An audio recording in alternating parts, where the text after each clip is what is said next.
David Attenborough. Tonight we've got Dr. Shirley Liu from the University of California, Berkeley here with us to discuss some of the interesting bird populations on the West Hintonton Isle, just off the coast of Scotland. Dr. Liu. Yes, hello. Talking with famous people. I wonder if you could tell us a little bit about this island I aforenamed. Yes, it's an island with quite a history.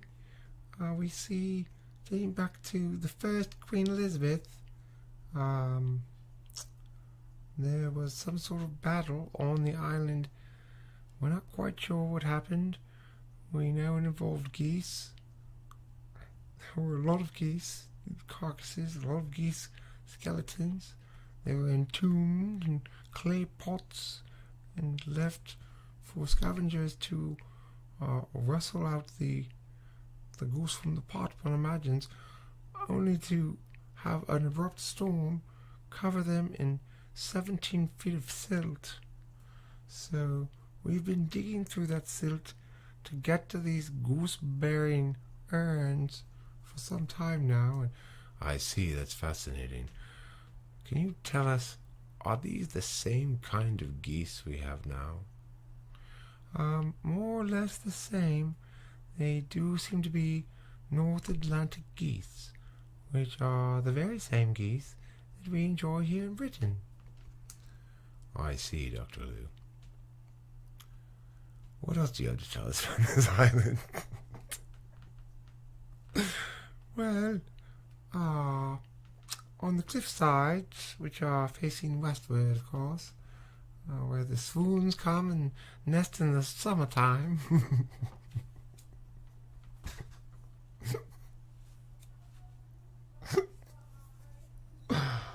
Yes. Dr. Liu, I'm afraid you didn't say anything. Well, I am an expert on bird life on the island's population. That doesn't make me the most compelling speaker in history. Right, the weather station. So, a long time ago, England was constantly being pummeled by icebergs, breaking off from the northern parts up there, far away. Such as? Well, you know, above Norway or wherever that is. All right. That doesn't sound very sciencey. Look, people put a lot too much weight in this whole sounding sciencey thing. Sounding sciencey does not make you a good scientist. Well, but certainly not sounding sciencey makes you a bad scientist. No, it doesn't. It's absolutely untrue. Have you changed into an American? No, I'm still British. Shut up, just go ahead and ask me a question. Do you farm partridges on the island? Listen, I don't live there. I just know about it. Or have you ever lived there? No. I hate the place. Well, how do you know? You haven't even been there. It's just, I know a lot about it. I see, well, what else is there to hate about it? Do you know that they still manufacture ovens to cook Jews in there? Really? Yes. Do they still cook Jews in them? No, but that's what they're for. Is there a very brisk market for that? Well, a lot of neo-Nazis out there have, wishful thinking, I suppose. Really? Yep.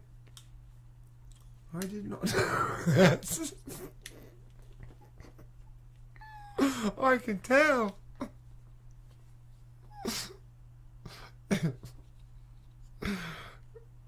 Oh, never mind. I was going to ask you if you ever collected seashells while you went to the island. You've never been there. But no, but I've interviewed somebody who has. Collected seashells or been there? Been there. But I've got good news. She did collect seashells. Oh, I see. Okay, well, what did she have to say about that? She said she had a very poor time collecting seashells. There weren't very many there, just maybe one or two very plain, ordinary ones. I see. She also said she got tar on her feet. Really? Are there petroleum deposits on this island? No. Somebody just spills tar all over the beach every morning. You know, it does sound like rather an awful place. It's terrible, let me tell you. Talking with famous people.